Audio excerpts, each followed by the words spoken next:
দীর্ঘ প্রতীক্ষার পর কি অবশেষে খুলছে মালয়েশিয়ার শ্রমবাজার? লাখো কর্মপ্রত্যাশী বাংলাদেশের জন্য এলো আশার খবর।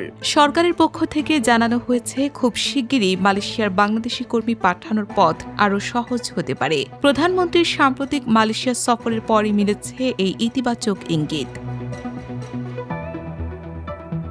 জাতীয় সংসদের প্রশ্নোত্তর পর্বে প্রবাসী কল্যাণ ও বৈদেশিক কর্মসংস্থান মন্ত্রী আরিফুল হক চৌধুরী জানিয়েছেন, মালয়েশিয়ার শ্রমবাজার উন্মুক্ত করতে সরকার জোরালোভাবে কাজ করছে। তিনি বলেন, দুই দেশের মধ্যে আলোচনা ইতিবাচক পর্যায়ে রয়েছে এবং দ্রুতই বাংলাদেশি কর্মীদের জন্য নতুন সুযোগ সৃষ্টি হতে পারে।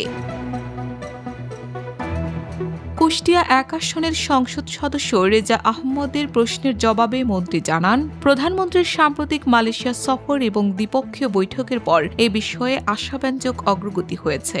ফলে কর্মী পাঠানোর প্রক্রিয়া আরও সহজ ও গতিশীল হওয়ার সম্ভাবনা তৈরি হয়েছে। শুধু নতুন কর্মী পাঠানোই নয়, মালয়েশিয়ায় বর্তমানে অবস্থানরত যেসব বাংলাদেশি বিভিন্ন কারণে অবৈধ হয়ে পড়েছেন কিংবা সমস্যার মধ্যে রয়েছেন, তাদের বৈধকরণের বিষয়েও সরকার কাজ করছে বলে জানান মন্ত্রী। তিনি আরও বলেন, মালয়েশিয়া বাংলাদেশের অন্যতম বৃহৎ শ্রমবাজার।